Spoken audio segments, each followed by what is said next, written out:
Episode 786. The knights pulled the adds, the DPS went all out, and the healers kept their eyes glued to the knights' health bars. Back when 7-leaf flower was the MT, this was their standard approach. Now that there was no pressure, swapping in Invincible Most Handsome was pretty much the same deal.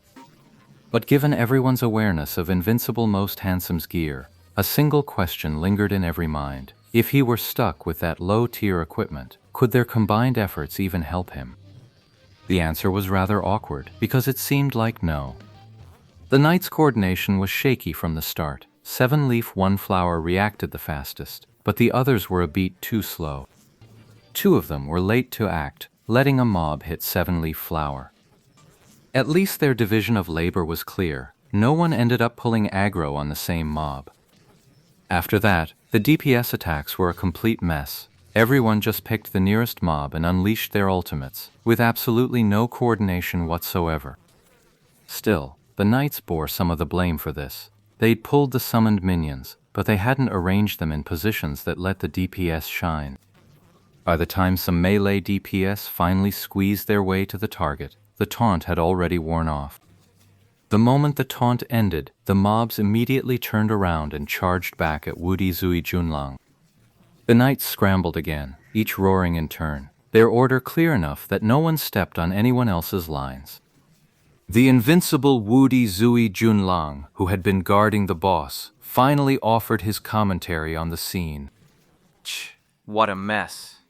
The group felt a wave of shame. They were still stuck in the same frantic, clumsy routine from back when they couldn't even get past this point. Later, thanks to better gear, they could muddle through without much trouble, so there was no real change in their coordination or teamwork. The knight just barely figured out a bit of division of labor and order. The small mobs spawned, and everyone just scrambled. The DPS did whatever they wanted. We got through it anyway, so why fuss over details? But now, with that expert's single comment calling it a mess, everyone felt utterly humiliated. Still, at least they could clear the stage without any issues. When the first wave of summoned minions was cleared, it was chaotic, sure, but at least nothing went wrong. But they had confirmed one fact. If Wudi Zui Junlang didn't change his gear, he was absolutely walking to his death. Aside from that one chaotic remark, Invincible Most Handsome didn't say another word.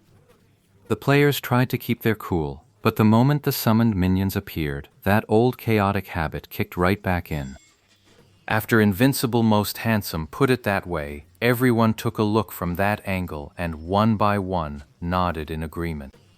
It was a total mess. The group really wanted to fight with some kind of strategy. But by the time the 4th boss went down, they still hadn't managed to pull off anything resembling proper order. As long as we clear it, that's enough. They had to console themselves.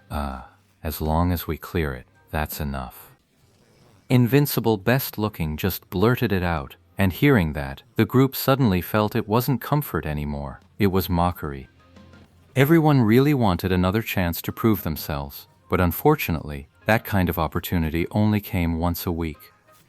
After defeating the 4th boss, they pressed on. For the 5th boss, Invincible Most Handsome once again requested equipment, but why this particular boss needed it remained unclear to the group.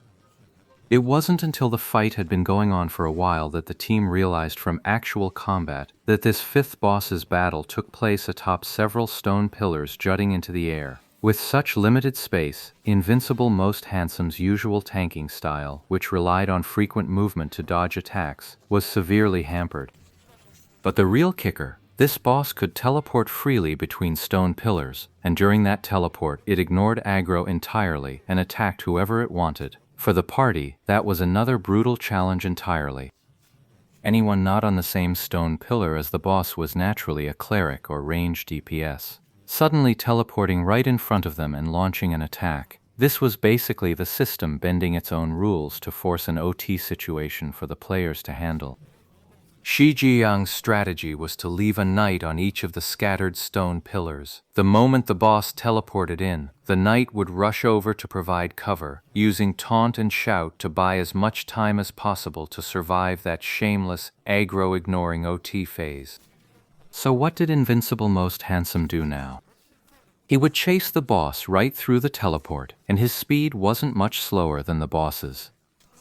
And then, the tasks that were supposed to be shared among the other knights, he handled all by himself.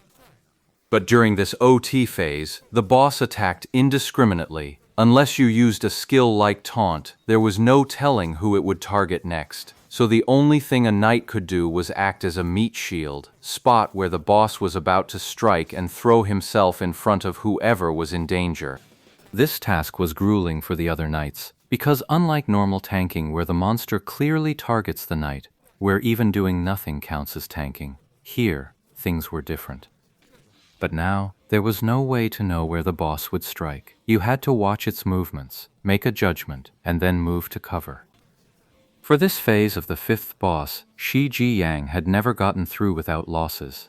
It might not be their bloodiest checkpoint, but it was the one where they always took casualties. No matter how perfect the first 4 stages were, with 0 losses, the moment the 5th stage ended, the 100-man raid was always down to less than 100. But with Invincible Most Handsome in the mix, everything changed instantly.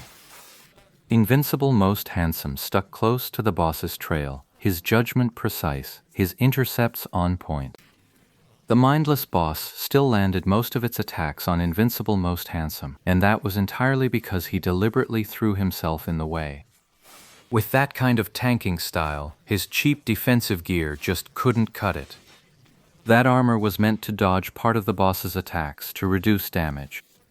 But now, he had to actively charge into the boss's attacks to intercept the damage. Even clad in the 7-leaf flower equipment, the clerics felt immense pressure. Normally, no one would ever focus on blocking the boss's attack like this. Once the boss entered its OT phase and the teleport pillar was locked in, every knight would pile in to tank. You block, I block, everyone blocks. So the cleric's heals ended up spread thin.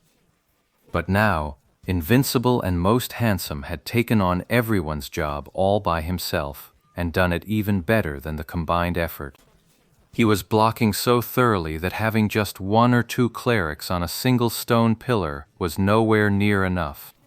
Fortunately, Joy Sheep adjusted in time. Their cleric team began sticking close to Invincible Most Handsome, keeping him locked in their healing range at all times.